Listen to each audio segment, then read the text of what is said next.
살아계셔서 오늘 또 역사하시고 우리의 삶에 일하시며 증거하시며 우리에게 삶의 모델이 되어주시는 하나님의 놀라우신 역사가 세계로 열린 선교 방송을 통하여서 많은 영혼들에게 희망과 소망이 되어지고 일어나 걸어갈 수 있는 놀라운 역사를 이루어주시는 선교 방송이 될 수 있도록 하나님의 축복하심이 함께하기를 축원합니다.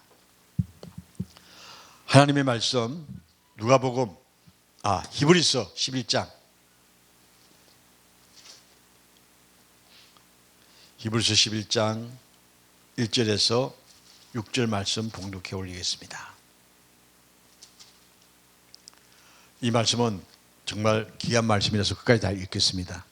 믿음은 바라는 것들의 실상이요 보지 못하는 것들의 증거니 선진들이 이로써 증거를 얻었느니라. 믿음으로 모든 세계가 하나님의 말씀으로 지어진 줄을 우리가 아나니 보이는 것은 나타난 것으로 말미암아 된 것이 아니니라. 믿음으로 아벨은 가인보다 더 나은 제사를 하나님께 드림으로 어려운 자라 하심을 증거를 얻었으니 하나님이 그 예물에 대하여 증거하심이라. 저가 죽었으나 그 믿음으로서 오히려 말하느니라. 믿음으로 에녹은 죽음을 보지 않고 옮기웠으니 하나님이 저를 옮기심으로 다시 보이지 아니하니라.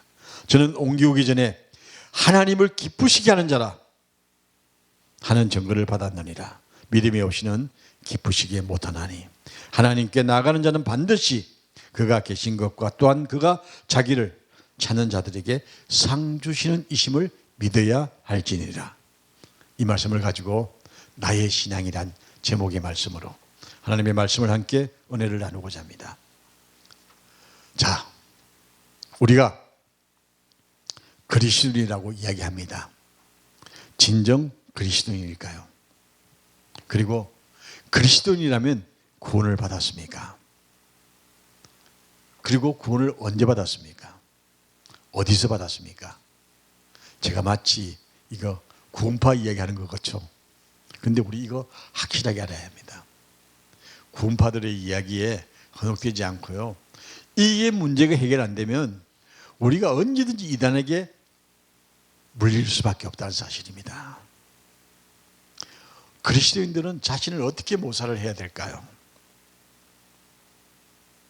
자, 그리스도인이란 이 말은요, 최초로 사용한 사람이 용어가 사도행전 2장 24절에 나옵니다. 믿는 자들이라고 했습니다. 믿는 자들. 뭘 믿습니까? 우리가 믿는 것이 무엇일까요? 우리의 믿음의 실체가 무엇입니까?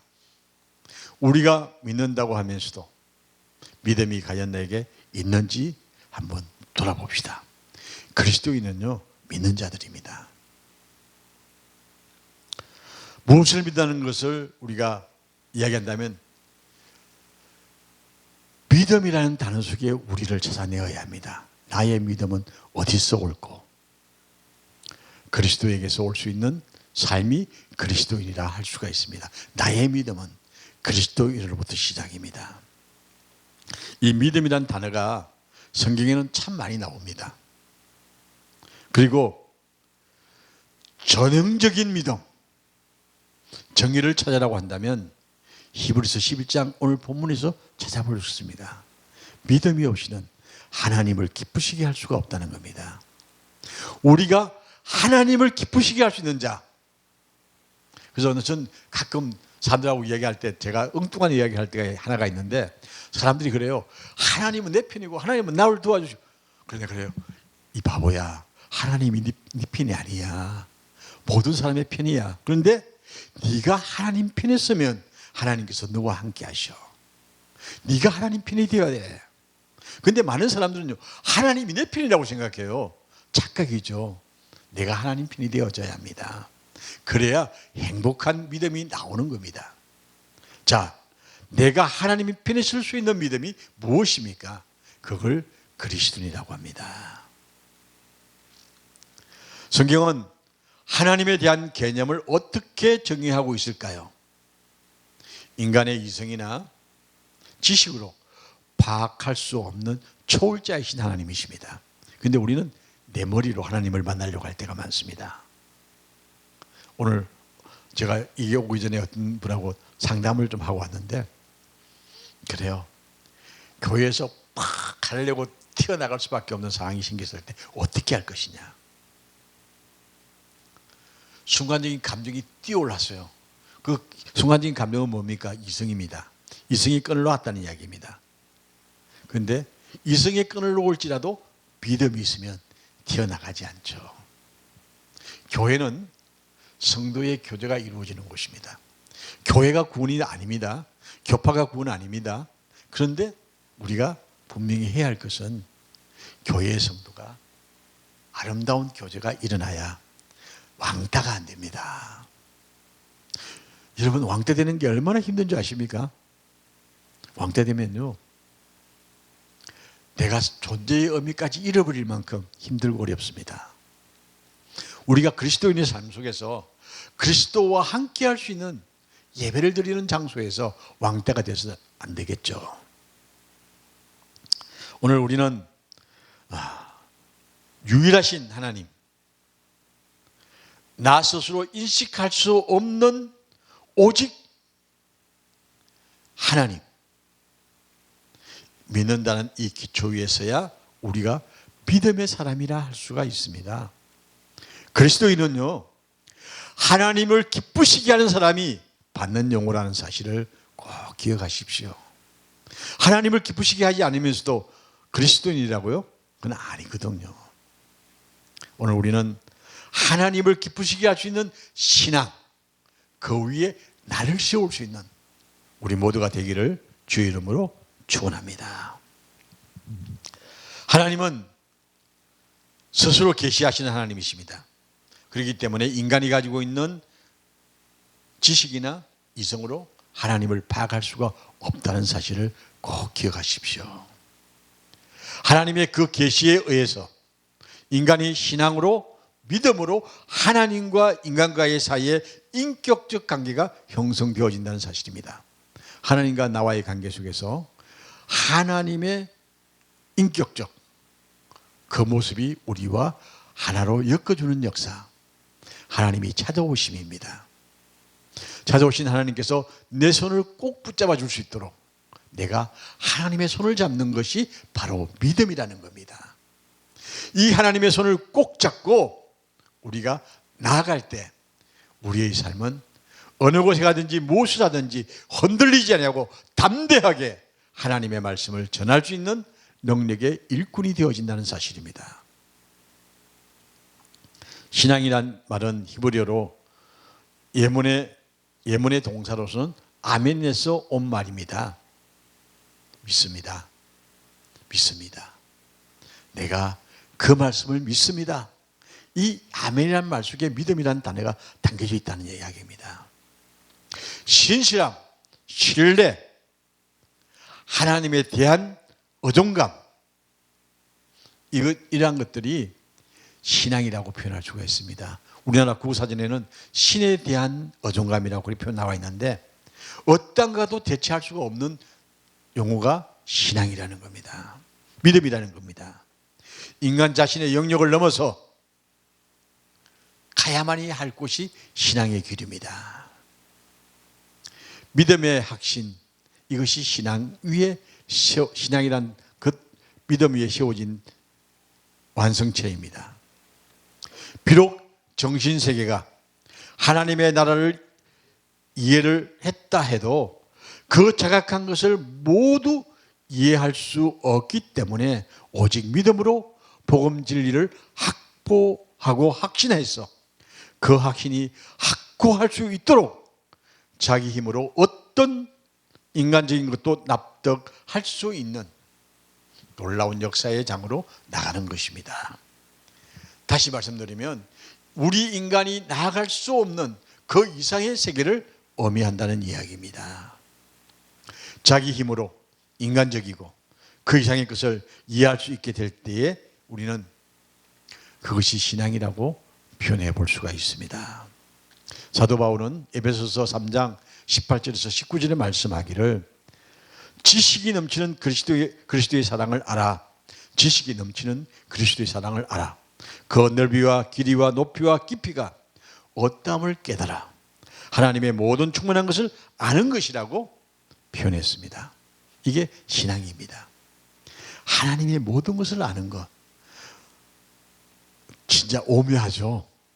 전 사도 바울이 이 말씀을 보면서 그 어떤 깊이와 그 어떤 높이와 그 어떤 길이와 그 넓이에 비교할 수 없는 하나님의 사랑을 아는 것이 신앙이라는 겁니다. 그러면 신앙이 얼마나 힘든 겁니까? 나의 신앙이 어떤 상태일까요? 그래서 신앙은요, 깨달음이 힘이라고 저는 말씀드리고 있습니다. 깨달아야 합니다. 말씀의 깊이를 깨달아 아는 사람, 그 사람이 신앙의 사람입니다. 말씀을 깨닫지 못하면요, 그 신앙은 죽은 신앙이에요. 교회 왔다 갔다 소용없어요. 깨달아야 합니다. 이 말씀이 나에게 오늘 역사는, 이 놀라운 역사를 내가 깨달을 때에 우리의 삶은 풍요롭습니다. 이 말씀은 믿음으로 받아들이는 사람, 우리의 정신세계의 한계를 넘어서 무한의 인식으로 다른 세상적 어떤 것이 다가온다 할지라도 더 그보다 훨씬 고상한 것이 신앙입니다. 골로새서 1장에서 그 말씀을 하고 있죠. 그래서 그의 성도들에게 만세와 만대로 보토 오므로 감추었던 비밀이라 그렇게 말씀하고 있습니다. 감추었던 비밀. 성경은요, 비밀입니다. 깨닫지 않으면 알 수 없는 비밀이에요. 많은 사람들이 성경을 안다고 하지만 성경은요, 깨달음을 통해서 알 수 있는 것이 성경입니다. 그래서 비밀이라고 그럽니다. 죽었다 깨도 깨달음이 없으면 알 수 없는 게 성경이에요. 그런데 많은 사람들은 성경 한번 읽고 전부 다라고 착각할 때가 많아요. 성경은 읽으면서 저 성경을 참 몇 번 읽었다 그런 말은 좀 자제하겠습니다만 읽을 때마다 다른 모습이 나와요. 참 신기해요. 어떻게 그렇게 다른 모습이 나올 수 있을까요? 근데 다른 모습이 나옵니다.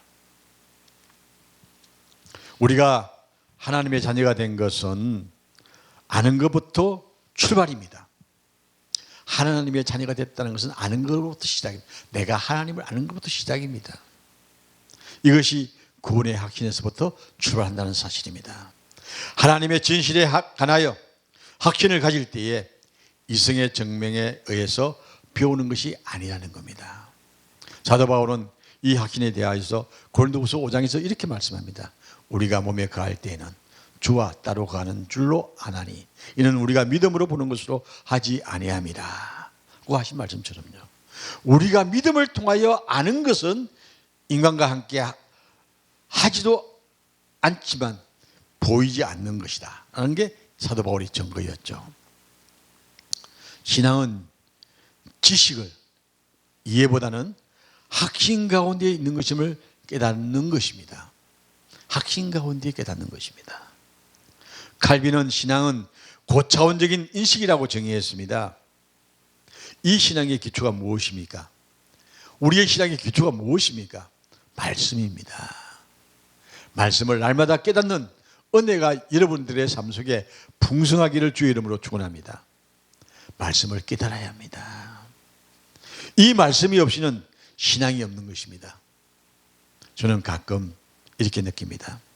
내가 기도 가운데에 이러한 현상을 보고 이렇게 응답했다 하시는 분들을 종종 봅니다. 어떻게 보면 뜬구름 잡는 이야기 같습니다. 그런 느낌이 들 때가 많죠. 이 사실을 내가 어떻게 판단해야 할까요? 내가 뜬구름 잡는다고 해서 뜬구름 잡는 거 아니잖아요. 다시 말씀하면 말씀 안에서 찾아보고 말씀 안에서 알 수 있어야 합니다. 볼 수 있어야 합니다. 하나님의 독생자 예수 그리스도께서 복음을 읽고 오신 주님이십니다. 이 말씀을 내가 믿음으로 받아들일 때에 예수 그리스도를 아는 겁니다. 그냥 내가 예수님 알아 성경에 나와서 아니에요. 말씀 안에서 복음을 읽고 오신 주님, 그 복음을 내가 깨달을 때에 예수님을 내가 안다라고 할 수가 있는 겁니다. 복음은 주님께서 바른 길을 열어주시기 때문입니다.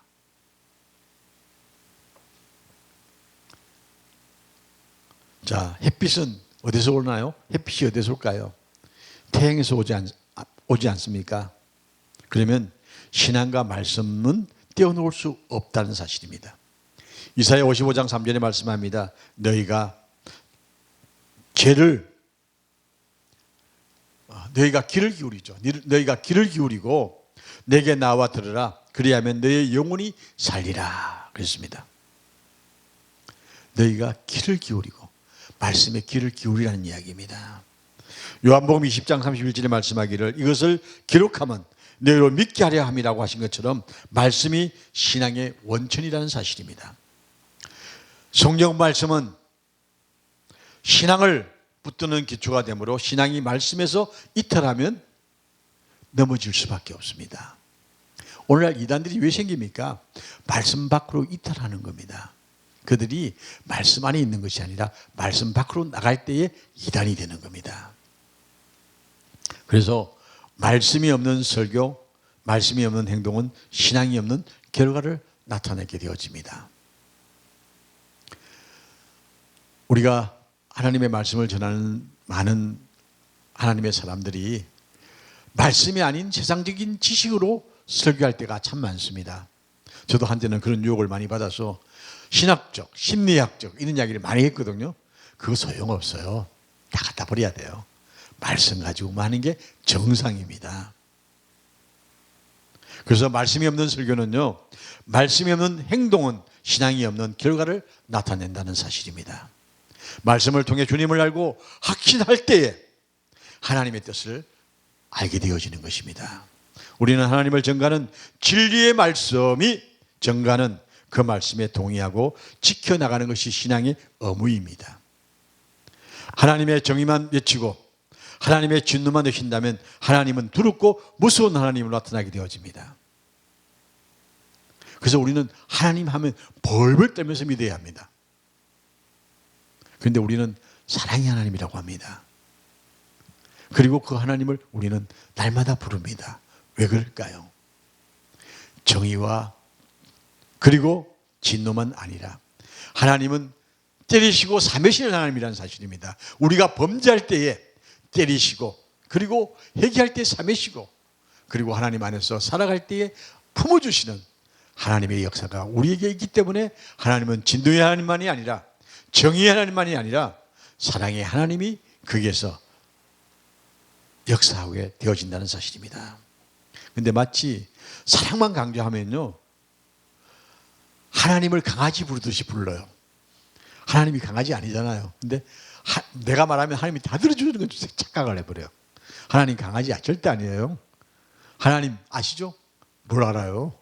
자기가 준비가 안 돼가 있는데 우리 하나님 강아지 부르듯이 내 말 듣는 하나님이 되면 안 돼요. 하나님 까불면 죽어. 그 얼마나 폐역적인 말인지 몰라요. 근데 그게 좋다고 박수치는 그리스도인들이 많아요. 무식한 그리스도인이요.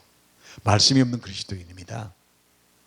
우리는 말씀 안에서 우리를 만들어야 됩니다. 신앙은 말씀에 증거하신 하나님께 겸손히 나아가는 것이 신앙이라는 사실입니다. 고린도전서 13장 2절에 말씀합니다. 누구든지 산을 옮길 만한 모든 믿음이 있을지라도 사랑이 없으면 아무것도 아니요 그랬습니다. 바울이 고백한 말씀입니다. 권능, 방언, 치유, 예언 여러 종류의 성령의 은사가 있습니다. 그 자체가 아무리 훌륭하다 할지라도 그것들을 사랑하는 목적에 기여하지 않는 한 아무것도 아니라는 이야기입니다. 우리는 하나님의 선포나 모든 것이 목적은 하나님의 모습, 하나님의 덕을 나타내어야 한다는 사실입니다.